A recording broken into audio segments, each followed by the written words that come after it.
Good morning and good afternoon, everyone. Excited to have you here today with Grace Presents. My name is Kara, and I'm Vice President of Marketing and Communications here at Grace Management. And for those of you who don't know Grace, we are a senior living operator and owner, and we operate active adult, independent living, assisted living, and memory care communities across 23 states. And we're really excited. We launched Grace Presents about a month ago, and these are really just discussions. We have some great guests on, and really digging into some of the important topics that are kind of tough to deal with sometimes or to learn about. And today we're talking about loneliness and the loneliness epidemic, and how it relates to older people. It's definitely a real thing. It's very, very impactful in a lot of different ways with our older population.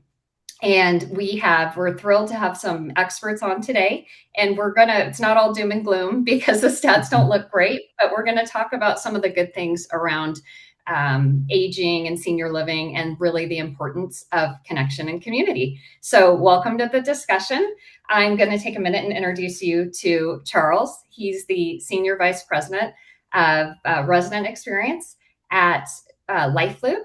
And he also goes by, I noticed, Charles, your hashtag is you love old, or you say hashtag old people are cool. So sure. I thought that was fun, just to give you a little flavor of Charles.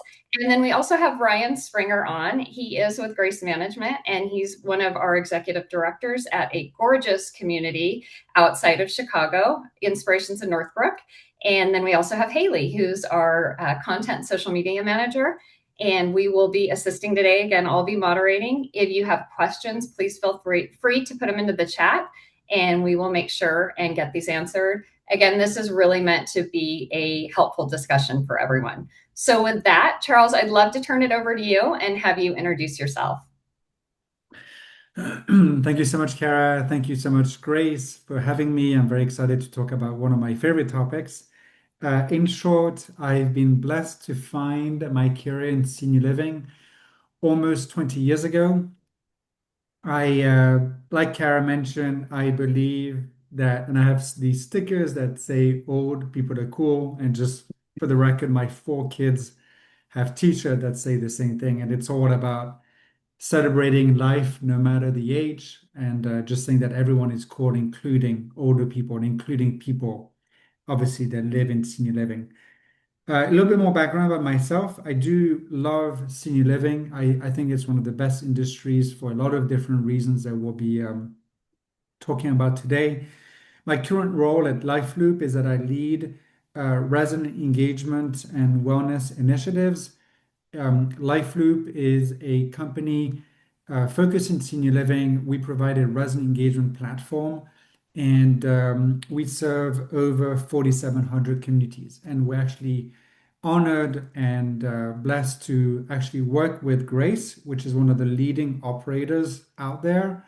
And I've personally had the pleasure of also working with Dr. Ashley Smalley, who leads all the memory care efforts, and also has great leaders in the form of Ryan. And Ryan, I'm very excited to partner with you as one of the great executive directors at Grace. Thank you. Thanks, Charles. Yeah, and for Ryan, I was going to do a quick intro again. He's one of our executive directors, and you'll be hearing from him more. But he's also known as Frank's grandson. So you'll, just keep that in the back of your mind. You'll be learning more on that. But Ryan would love to hear just a quick overview. Yeah, so I've been the executive director here at Inspirations in Northbrook for just about a year, and have been in senior living for 20 plus years currently. Started as a groundskeeper and just kind of worked my way up. Love senior living, love the impact that we have on a daily basis with our residents and the interaction we get to have every day. It's really an amazing experience day in and day out. So great to be here with you all, Charles. Look forward to the discussion. Thank you, Kara, and we'll talk a little bit more. Yeah. Absolutely. Absolutely. Okay, Charles, let's start with kind of the ugly. So the good, the bad, and the ugly. We'll start with the ugly. Yeah. So We thought about just having a few slides just to set the conversation up, and obviously, loneliness is not, using Kara's word, is an ugly thing in a sense that, um, we often talk about social isolation being a disease, right? And just for context being, and I think it's very important to remind us of that, is that it's bad for everyone, right? It's bad for us on the line. It's bad for any of my family members, even my kids are exposed to this disease. And there is a landmark study, sorry, that was released more than 15 years ago that basically explains that loneliness is comparable to smoking 15 cigarettes a day. So it's a very harmful disease. And sometimes we forget where it comes from, and it stems from the fact that us humans are actually social beings, right? We are born and our DNA is to be social. And it stems from the fact where hundreds of thousands of years ago, our chances of survival in the wild were much higher when we were in groups. So over time, our DNA evolved that it would place stresses on the body if we were not in the group. So if you ended up alone in the forest, your heartbeat would go up, your muscles would tense, you wouldn't sleep as well, hence detrimental on the long term, which is something that unfortunately our aging population has been exposed. Now, this is the doom and gloom. There's a lot of positive side on the other side of the coin, if you don't mind getting to the next slide, where we've also proven that social wellness, so this idea of emphasizing connection, is extremely good for us, extremely good for health. It helps us essentially live longer, better. And one of my favorite study on the topic came out early last year. It's in the middle here, where it explains that social activity is proven to reduce your risk of dementia, so that's cognitive decline, by more than 38%. And if you look at this, it's quite awesome. It explains that it can delay dementia onset by 5 years, which equates just purely in dollars to more than $500,000 of savings in healthcare costs per person. So if you look at it, obviously from a just person perspective or family perspective, it's huge. But if you look at it from a national perspective, you can understand why a lot of people have said that loneliness is a silent epidemic.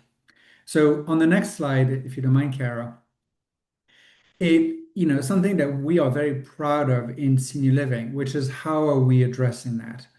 And this is one of the biggest shifts that we've been seeing. You might have heard of things around wellness or value-based care, but if you haven't, it's totally fine. Let me just share the fact that upon moving into senior living, a lot of the work that companies like Grace do is place what's called proactive measures instead of being reactive. So instead of waiting for somebody to be socially isolated in a community like the ones that Ryan leads, we have a team of team members, of staff that are professionally trained to make sure that socialization happens before we have social isolation.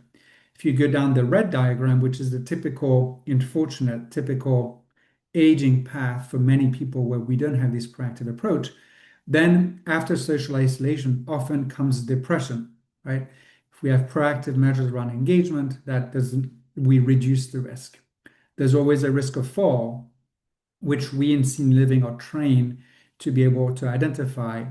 And if there is a potential risk, put in place measures that are fun, and I've experienced some of them myself, but you have yoga or Tai Chi that are really addressed to the population. So the whole idea is really to transform this journey of how we age. And on the next slide, briefly, I want to pass it over to Ryan, I Well, think. actually, before we do Oh, that, sorry. there's just a lot to unpack there. So much good stuff. Let's go Okay. back to that doom and gloom slide because Yeah. Sure. there's so much, like we could literally spend an hour on each talking through, but let's go to that one with the smoking.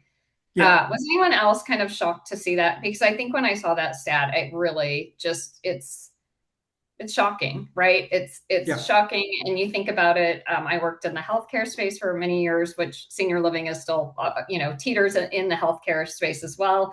Um, but that costs money, right? It's obviously not good for anyone, but it's costly. It impacts quality of life. And yeah, to me, that was just very, very like shocking. Um, so do you feel like we have a lot of adult, what we would say is the adult caregivers, that sandwich generation that attends, Mhm. this, or that we'll talk to in our communities the majority of the time, especially when you're thinking about assisted living or memory care. And we get asked a lot, especially when families don't live close to mom or dad, but how do they know? Like, how do they get ahead of it? I know you said in senior living, we can look at it ahead of time and kind of watch the activities, or what are they go to lunch, what did we miss, and we're on top of that. But what are any recommendations if I'm going to visit my mom and she lives out of state? Like, what should I be asking her? What should we be looking at? And like, how do we get ahead of it? I think, there's two things that are important here, Kara, to remember is that these feelings of loneliness are very, very subjective, right? I Sure. have the authorization to talk about my wife, so I'll talk about my wife. She Okay. does not have big social needs. She's perfectly happy seeing a few people a week, where Right. I am quite the opposite. And so that's one aspect. But the other aspect, and it's been proven in research, that if we have a lot of friends, or if we feel we have a lot of friends, the health benefits are the same. So it's Mm-hmm. really, really this subjective aspect that is so important.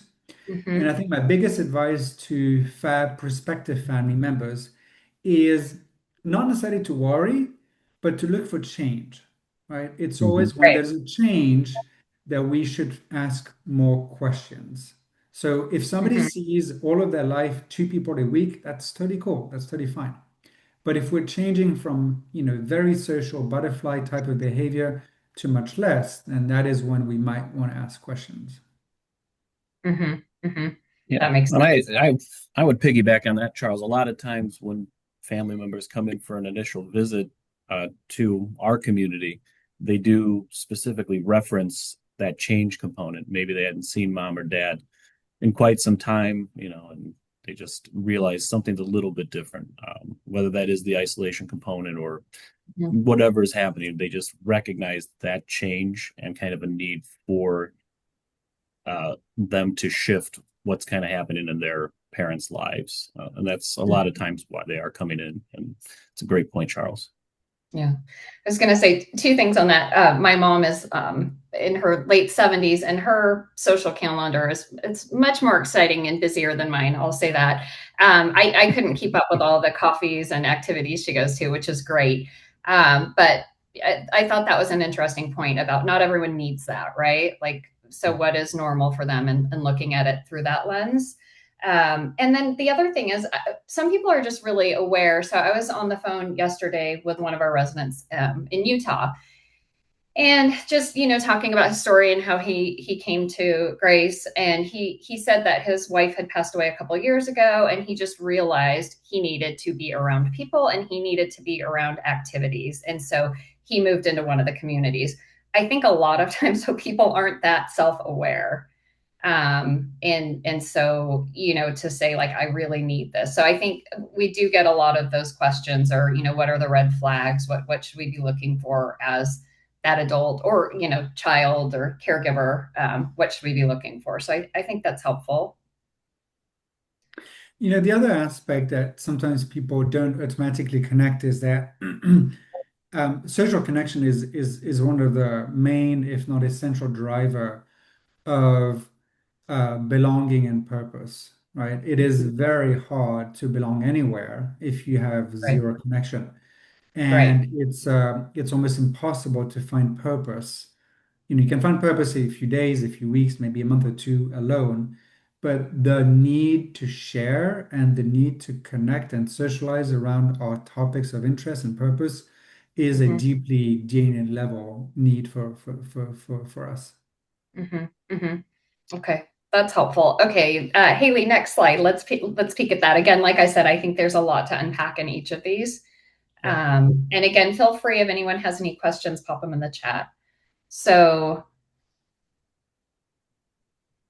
yeah, our webinar last month was around spotting cognitive decline when you go home at the holidays, and maybe you haven't seen your parents, and then you notice something is different, but it was all around that. And again, when you think about Blake, you know, data and stats, it's all around dementia, right? And what that's looking like and how common it is. So it's really interesting to see the data that supports, right? Like when you have this social activity and the connection and the purpose, you're definitely going to see the benefits here. So, um, what would you say? This is to both of you guys. How does it compare, right, from a quality of life standpoint and or longevity, living in a senior living community or shared community versus just living at home, alone, but maybe being active in the community? I mean, what would the differences be like from a practical standpoint? What would that look like? Ryan, do you want to start? Yeah, I think from my perspective, the advantage or you know the difference would be the opportunity to meet new people more regularly, and to meet people who probably fit more into what your kind of personality is. We're able to connect people based off of that using things like LifeLoop to make purposeful connections, so that there's like a deeper friendship. If you're kind of isolated, although still active at home, you might go out to a senior center for a program, but who knows how often you're doing that, who you're meeting. Whereas, like in our community, we try to really pair people up or pair groups up of like-mindedness, so you're forming a deeper connection with an individual, and there's a lot more opportunity to do so because it's right outside your door. You Mm-hmm. don't have to go anywhere to do that. Right, right. I know you mentioned senior living centers, which are great, right? Like that's a Mhm. great place to connect. I know that, a lot of our communities partner with a lot of senior living centers, which is just a great resource. I do know though, and I do want to say this for the benefit of people on this webinar, um, you don't have to live in senior living to kind of get connected to a senior living Mhm. community, right? So, Ryan, I know for you guys in particular, but across all of our communities, we host a plethora of, educational classes and art classes and, lunch and learns. And, you know, you can come in and take a class and see what it's like or Mhm. join something and get connected. So a lot of things are open to the public, which is terrific. Yeah. Yeah, and I think we highly encourage that so that you can get a sense of really what senior living entails and what we do at a community level. It's fantastic, especially if we form connections with those colleges or universities and they do those kind of Okay. continued education classes. They're fantastic. Yeah. Yeah, I love that. I love that. Haley, I see a message that says the chat has been disabled. I don't know if you can look at that, but we definitely want to make sure we're getting your questions answered. So we can't solve that on this. We can definitely have you guys email them after and get back to you, but hopefully we can resolve this while we're on. Okay. So, Kara, Great. can I add something to what Ryan was saying? Absolutely, please. I've heard one of the something that I've heard, I'm not kidding, not 10, not 100, but at this point, in 20 years, probably north of a few hundred, if not thousands of times, is from family members, I wish we moved earlier, right? No Right. one will ever In a leave say, along. yeah, Yeah. no one ever, ever, ever, ever says we should have moved later. And I Mhm. think, and this is where companies like Grace are so essential for the market, is that families are changing, right? But the old way of thinking about senior living is that it was very need driven. I have a health need. I'm going to go to a senior living community. That was like 15 years ago, 10, 15 years ago. There are such amazing products today that help you live longer, better. that we have to consider them as consumers. And so, I don't think, I think that just thinking about senior living for health is seeing not even half of the picture. We need to Right. see senior living as health, but also happiness, as a source of Right. purpose, and so on. And I mean, to Ryan's point, my big challenge to the audience here is, why don't you go and visit a community? Just ask them Mhm. about the life, ask them about the residents they have. I'm from French background, so trust me, when I will get there, and I will ask if they have French speakers and French community, right? So there's a community waiting for us there. Mm, I love that. I do see that the chat is working, or the Q&A. So, um, question: how do you get older adults past the stigma around senior living to get these benefits of socialization and community?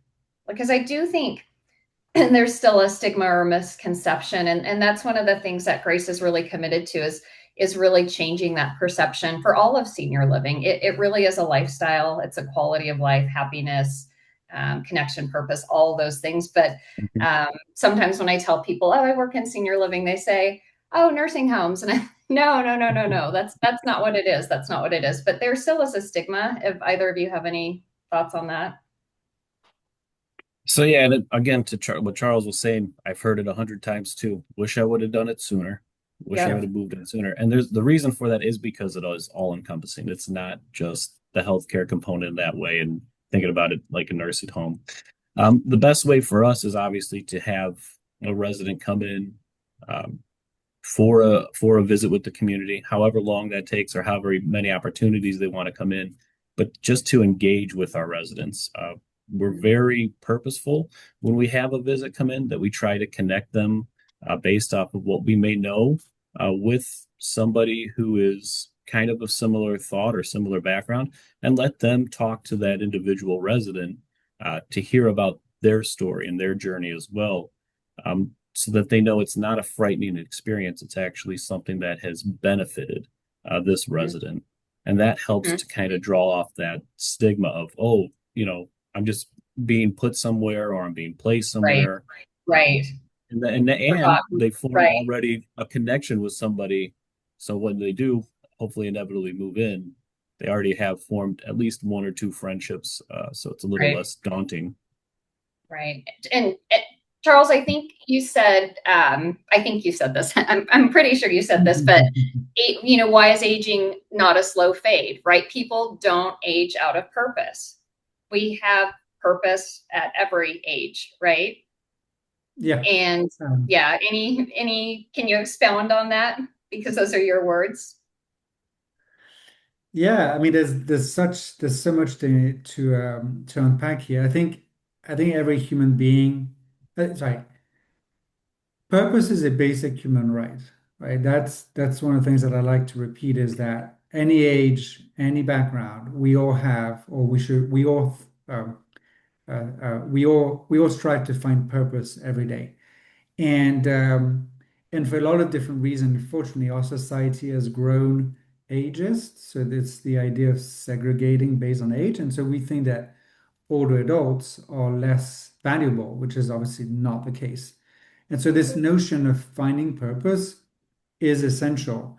Where it becomes harder in an aging journey, especially when we have a cognitive journey, is that the idea of self-recreating sometimes is harder, right? So, for example, I take for granted every day the fact that I can meet people, I can pick up a book, I can go out for a run. At the later stage of life, when we have a cognitive journey, that might be harder. And this is why the work of Grace, and especially in memory care, the work that Grace does, Grace has amazing teams that not only creates individual plans for residents, creates a sense of community and belonging, but really help people find purpose. So that's, I think, something truly essential and very, very unique to senior living. Right. Well, and I also think about it from the associate standpoint. Like, there's what a great job, right? And when you talk to our life enrichment directors or the individuals in our communities leading activities and engaging every day. Like they love their job. And that's one of the other things we're working on is like getting into colleges and high schools to say, right, like this could be your career. And it's a great career filled with purpose. So, you know, there's so much richness as well. With that, Ryan, I want to talk to you because I did introduce you as Frank's grandson, and people are probably like, okay, what's that about? But I Yeah. met Ryan at one of our trainings at home office a few months ago. Actually, I guess I had met you once before that, but you shared a story with our whole table and it stuck with me. And I was like, oh, this is great. So I think we talked about like transitioning. Once you get someone in there, it can be tough, right? And how do we support that? And Haley, if you don't mind going to the graceful transition slide, but I want to hear from you, Brian. Why are we calling you Frank's grandson? So yeah, my grandfather moved into a senior living community a couple months after my grandma had passed away. He was obviously very grief-stricken and lonely, and you know, and rightfully so. They had been married for 50 plus years.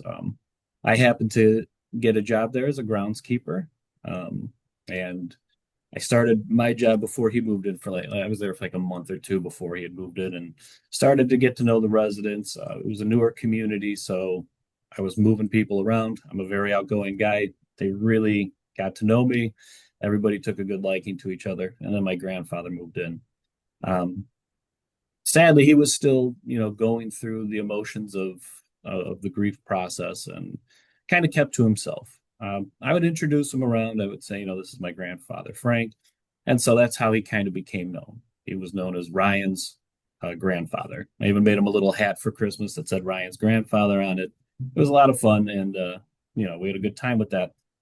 And then slowly but surely, he was, coming out more, doing some activities that he liked to do, started joining the men's club, started coming to some current event discussions groups, and he started kind of finding that second wind and that second, Charles, like you mentioned, that second purpose, and move through the grief process. And it wasn't before long that he was no longer Ryan's grandfather, but I started becoming Frank's grandson.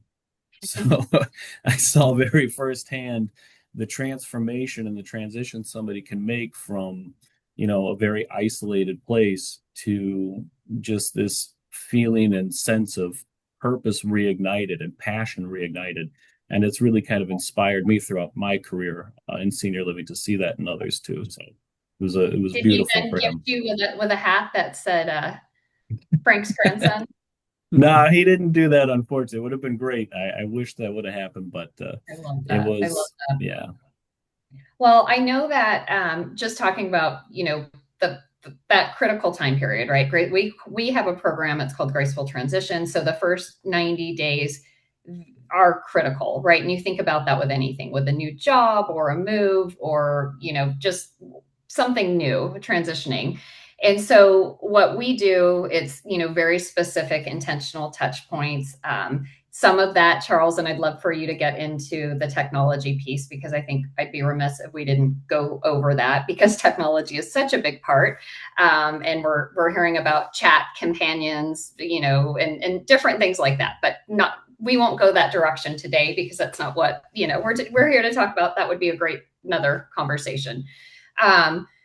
But really it's the intentionality behind it and, making sure people, number one, understand like where to find things, logistics and how things work and, just those different things, but also then how to get connected, right? One of the things we launched at Grace is a home warming party. So every time, when someone moves in, once they feel settled, and it's usually at about the 60-day mark, we host a home warming party in their apartment or in their, our dining area where they get to invite their friends and family and support system from the, outside the community to come in to celebrate their new space. And just making it a big deal, celebrating that milestone. And we see great success from that, right? Because people get integrated into the community, they understand what's going on. And again, when you think about anything, it's that make it or break it time period, that first 90 days. Ryan, what does that look like from your standpoint in the community? What are some of the things that the orientations or, how do you guys get people to feel comfortable and happy with the decision they're making and. So I think, for us, as I mentioned too before, it starts even before somebody, moves in. So during those visits, however many visits it might take an individual to decide this is the place, we're trying to introduce them to other residents already. So they kind of already have a jumping off point when they move in of somebody they've met, somebody they know. We're a very friendly community here. We make sure that all of our associates are stopping by a visit if they run into them and saying hi, potentially introducing themselves depending on time and everything. But then when a resident moves in, we have an ambassador program where we have our residents who are already currently living here are part of this program where they'll have dinner with the individual on the first or second night, just to kind of give them the lay of the land, make them feel at home. And then our dining department does a good job of that first week too, of kind of getting to know the resident and then kind of situating them at different tables throughout the course of that first week. So they're getting to meet more and more people. The ambassador then follows up with the resident, invites them to activities that they might enjoy where they're meeting new people. Um, we were really successful. We had a new resident who just moved in. She cannot stop smiling ear to ear because she's met so many wonderful people through the ambassador program and just coming to activities. She left a really great Google review for us. You could read all about her experience in Well, that. I can't wait. I can't wait. Yeah. So that's one way we do it. And then it's, making sure the directors are meeting with our new residents, explaining to them their role, their department, who's on their team, and just taking that time to make sure the resident is comfortable and then also talking with families. So we have a family dinner that they come to in the first couple nights as well. So the family's on board too, because to us, the resident lives here, but we also want the family to be very included into the community. Mhm. We want them to feel like this is an extension of their home, just as much as our resident. Well, and I know in your community in particular, you're really located in a neighborhood. And so a lot Mm-hmm. of, families are close by and you get a lot of grandchildren coming over and family members, which is really fun. And Yeah, that's we absolutely love when families are here. Just it's some of the best times for our residents and for us. So it's a big connected unit as far mhm, as residents, families, and our associates. We all kind mhm. of jive and vibe together. I love it. Charles, from your standpoint and with what LifeLoop and IN2L does, what does that look like, from just getting someone integrated and then really just staying connected? You had an interesting post on LinkedIn that I'm looking at that you're basically saying, a lot of times families are asking how, they're not really they may be asking how many activities did mom go to, but that's not really what they're asking. So I'd love to hear a little bit about the technology and then also just some, comments on that post. Yeah, sure.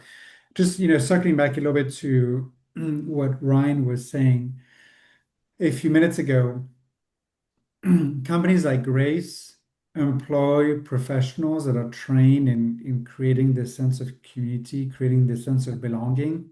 This is what we do in activities and life enrichment.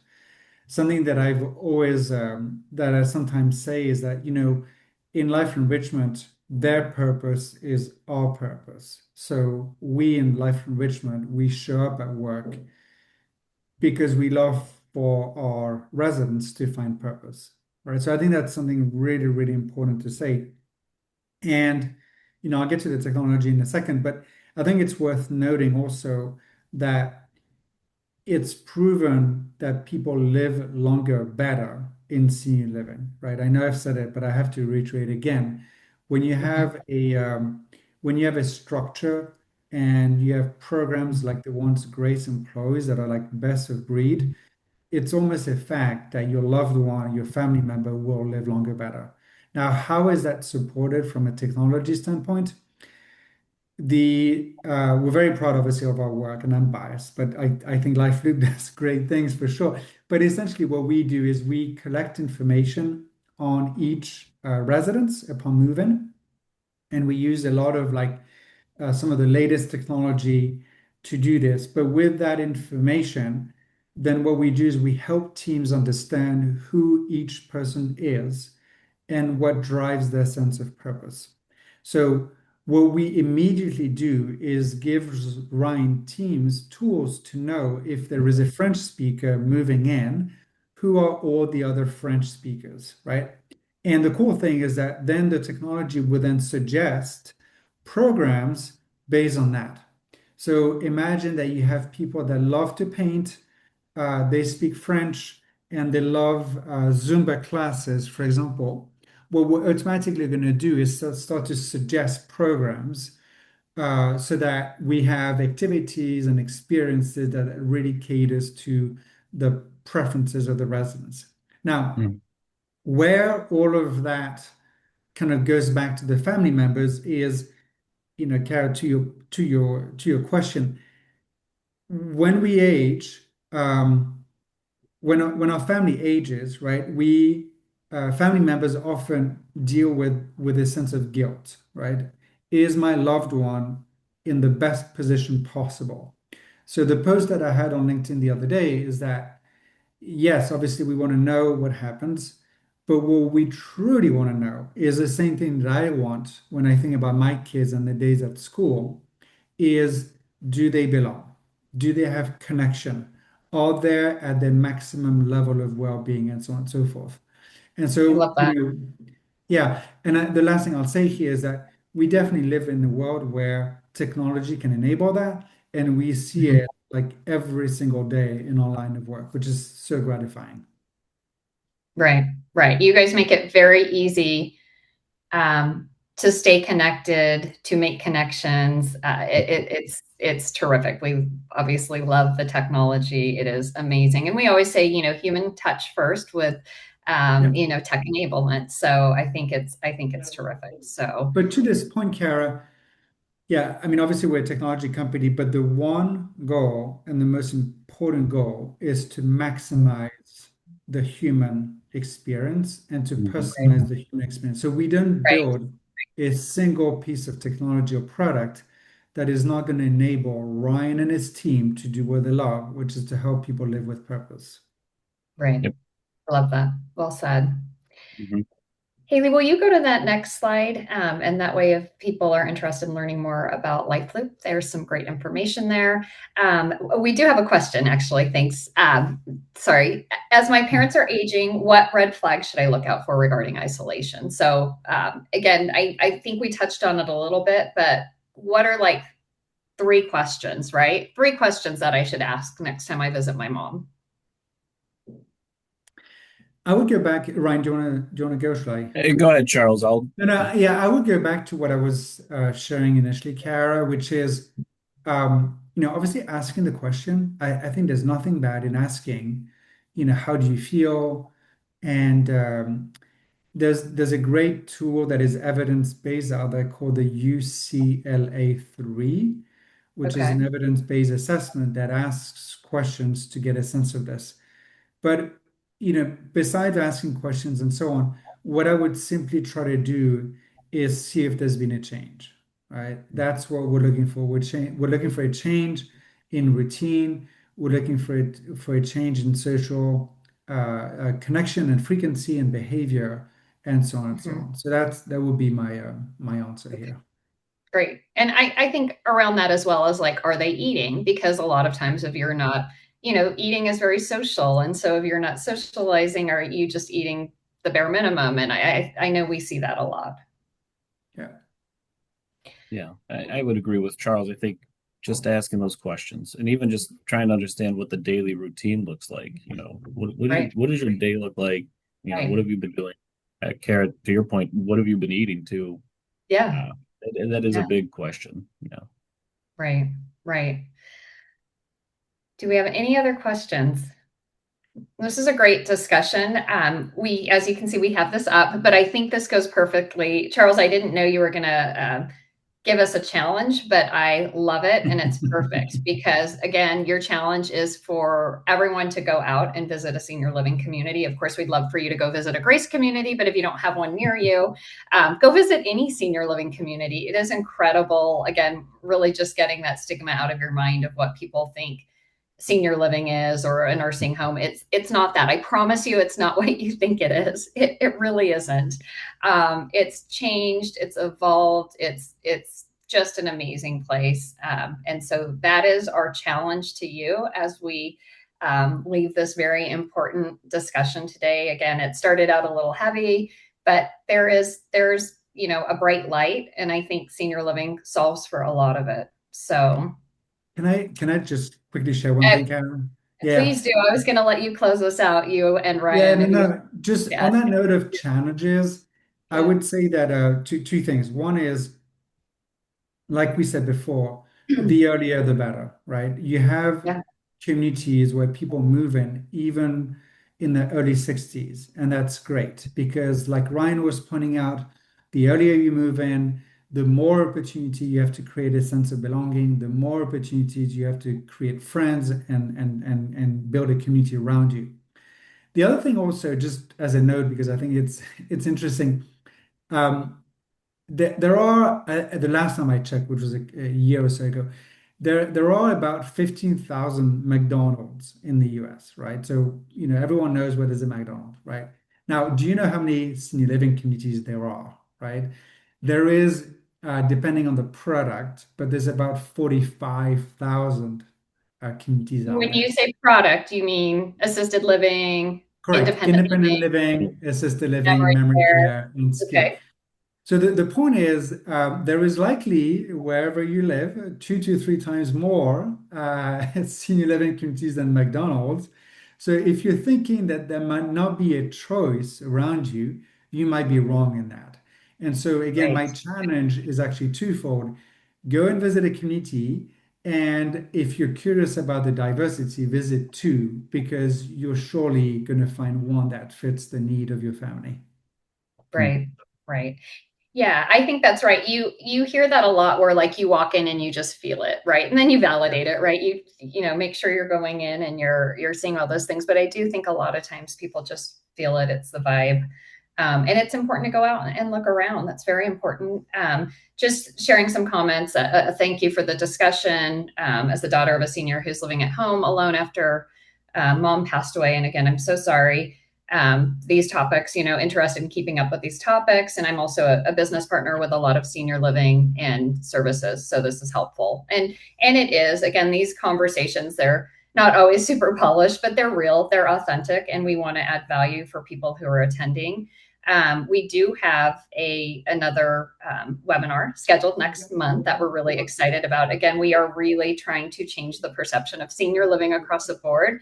And the next one is the new era of senior living. So I think, again, for anyone who's not been in senior living recently, you might be just absolutely shocked because you'll walk in and it feels like a really nice resort or country club, or the dining programs are phenomenal. We're going to be meeting with our National Director of Resident Experience, who's in charge of all of our programming and coming up with some really innovative, fun things.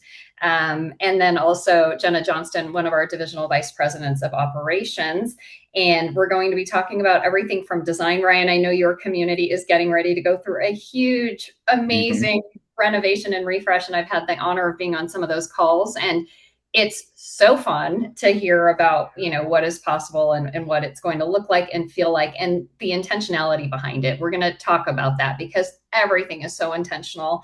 And so I have the honor of moderating that one as well. We will have a dining expert on as well. We have, like I said, just a phenomenal dining program, and dining's really innovative and, thinking about it from a nourishment standpoint and a connection standpoint and quality and all those other things. So I hope you'll join us. You can go ahead and register now. And if we missed anything, feel free to send us questions. We will share this webinar out. If you know someone that might benefit from listening to it or, has questions, feel free to reach out to any of us. And thank you very, very much.